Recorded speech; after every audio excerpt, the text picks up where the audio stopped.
প্রত্যেক বছরের মতো এই বছর অর্থাৎ 2024 সালের সবুজ সাথী স্কিমের জন্য রেজিস্ট্রেশন প্রসেস শুরু হয়ে গেছে।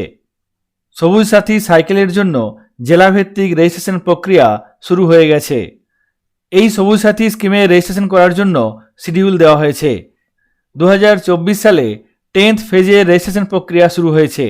এখানে ডিস্ট্রিক্ট ওয়াইজ শিডিউল দেওয়া হয়েছে, যার মধ্যে এখানে দেখুন বাঁকুড়া, বীরভূম, সাউথ 24 পরগনা, পুরুলিয়া, ঝাড়গ্রাম, পশ্চিম মেদিনীপুর, পূর্ব মেদিনীপুর এই জেলাগুলির জন্য 6/8/2024 থেকে শুরু করে 9/8/2024 পর্যন্ত টাইম দেওয়া হয়েছে। তারপরে একটি মপ আপ ফেজের টাইম দেওয়া হয়েছে, এক্ষেত্রে অল লেফট আউট কেসেস। এখানে 10/8/2024 থেকে শুরু করে 14/8/2024 পর্যন্ত টাইম দেওয়া হয়েছে। এই বছর সবুজ সাথী পোর্টালে ভেরিফিকেশন করতে গিয়ে দেখা যাচ্ছে যে বাংলা শিক্ষা পোর্টাল থেকে সমস্ত নাম আসেনি। বাংলা শিক্ষা পোর্টাল থেকে সবুজ সাথী পোর্টালে সমস্ত নাম সিঙ্ক্রোনাইজেশন হয়নি। কোনো একটি বিদ্যালয়ের বাংলা শিক্ষা পোর্টালে ক্লাস 9 2024-এর যতজন ছাত্রছাত্রী আছে সবুজ সাথী পোর্টালে সেই সমস্ত ছাত্রছাত্রীদের নাম সবার আসেনি। কোনো বিদ্যালয়ে দেখা যাচ্ছে একজনেরও নাম 10th ফেজের জন্য আসেনি। কোনো বিদ্যালয়ে 200 জন থাকলে 15 জনের নাম এসেছে। কোনো বিদ্যালয়ে আবার দেখা যাচ্ছে 200 জনের মধ্যে 100 জনের নাম সবুজ সাথী পোর্টালে সিঙ্ক্রোনাইজড হয়েছে। এক্ষেত্রে প্রত্যেকটি বিদ্যালয়ের জন্য সবুজ সাথী স্কিমের ক্ষেত্রে রেজিস্ট্রেশন প্রক্রিয়া জটিল হয়ে উঠেছে। সময়সীমা খুবই কম, তার মধ্যে আবার নতুন করে প্রত্যেকটি স্টুডেন্টের এন্ট্রি করতে গেলে সময় পাওয়া খুবই মুশকিল। দিনের বেলা পোর্টাল ঠিকঠাকভাবে কাজও করছে না, এক্ষেত্রে বিশেষ সমস্যার সৃষ্টি হয়েছে। যে সমস্ত স্টুডেন্টের নাম বাংলা শিক্ষা পোর্টাল থেকে সবুজ সাথী পোর্টালে সিঙ্ক্রোনাইজ হয়ে গেছে তাদের সহজেই ভেরিফিকেশন করতে পারবেন। আপনারা প্রত্যেকেই এই সংখ্যাটি বাংলা শিক্ষা পোর্টালের সঙ্গে মিলিয়ে দেখে নেবেন কতজন বাংলা শিক্ষা পোর্টালের স্টুডেন্ট আছে, কতজন সবুজ সাথী পোর্টালের স্টুডেন্ট আছে। তারপর দুটি পোর্টালের মাধ্যমে কম্পেয়ার করে দেখে নিতে হবে কোন কোন ছাত্রছাত্রীর নাম সবুজ সাথী পোর্টালে আসেনি।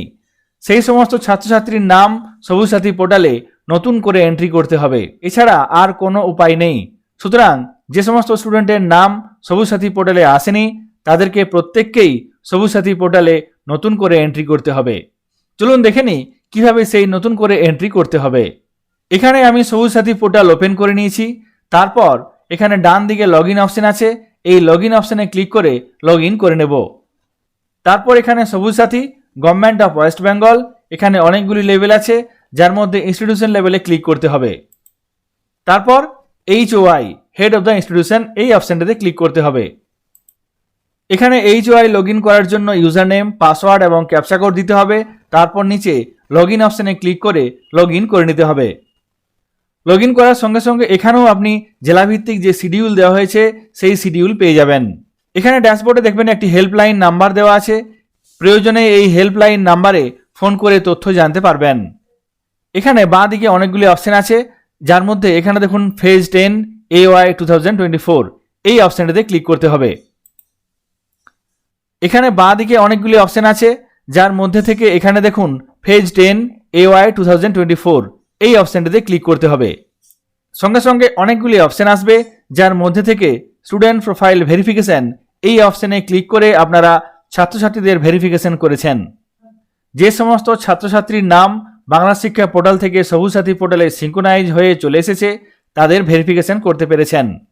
কিন্তু যে সমস্ত স্টুডেন্টের নাম বাংলা শিক্ষা পোর্টাল থেকে সবুজ সাথী পোর্টালে আসেনি তাদের নাম এন্ট্রি করার জন্য এখানে নিউ প্রোফাইল এন্ট্রি এই অপশানটিতে ক্লিক করতে হবে। সঙ্গে সঙ্গে online application form class 9 phase 10 for academic ইয়ার 2024 এই ফর্মটি ওপেন হয়ে যাবে। এখানে অ্যাপ্লিক্যান্টের তথ্য এবং কন্ট্যাক্ট ডিটেলস দিয়ে এখানে নতুন করে এন্ট্রি করতে হবে। এক্ষেত্রে যে সমস্ত ডেটাগুলি লাগবে তার মধ্যে applicants name, guardians name, current class automatically থাকবে এটা, তারপরে বোর্ড কাউন্সিল এখান থেকে সিলেক্ট করে নিতে হবে, তারপর রিলেশনশিপ উইথ অ্যাপ্লিক্যান্ট এখান থেকে সিলেক্ট করতে হবে, তারপর এখানে থাকবে কাস্ট এখান থেকে সিলেক্ট করতে হবে, রিলিজিয়ান সিলেক্ট করে নিতে হবে, জেন্ডার সিলেক্ট করতে হবে, তারপর এখানে ডেট অফ বার্থ লিখতে হবে। এখানে আধার নম্বর দেওয়া আছে, আধার নম্বরের ক্ষেত্রে স্টার দেওয়া নেই, সেক্ষেত্রে না লিখলেও চলবে। তারপর বোর্ড কাউন্সিল রেজিস্ট্রেশন নম্বর যদি থাকে লিখতে পারেন, না হলে না লিখলেও হবে।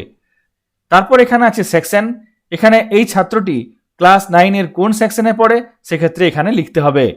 তারপর নিচে আছে রোল নম্বর, এই অ্যাপ্লিক্যান্টের তথ্যগুলি দিতে হবে।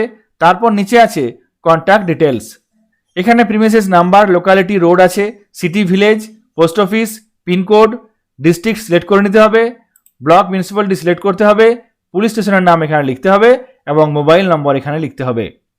সুতরাং নিউ এন্ট্রি করার জন্য এই সমস্ত তথ্যগুলো আপনাকে রেডি রাখতে হবে, তবেই আপনি নিউ এন্ট্রি করতে পারবেন। বাংলা শিক্ষা পোর্টাল থেকে এই সমস্ত তথ্য পেয়ে যাবেন। সেই তথ্যের উপর ভিত্তি করে সবুজ সাথী পোর্টালে যে সমস্ত ক্যান্ডিডেটের নাম আসেনি তাদের নিউ এন্ট্রি করতে পারবেন। তারপর নিচে আছে ডিক্লারেশন, এখানে অলরেডি রিসিভড বাইসাইকেল, এখান থেকে ইয়েস নো আছে। তারপর স্কিম নেম, এক্ষেত্রে স্টার দেওয়া নেই, এটি লেখার দরকার নেই।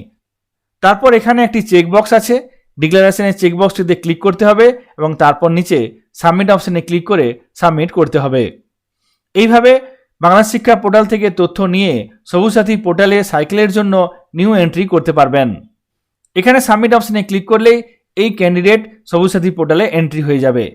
বাংলা শিক্ষা পোর্টালের তথ্য নিয়ে সবুজ সাথী পোর্টালে কিভাবে নিউ এন্ট্রি করতে হবে সেই পদ্ধতিটি আপনাদের সঙ্গে শেয়ার করলাম। সকলে ভালো থাকবেন, সুস্থ থাকবেন, ধন্যবাদ।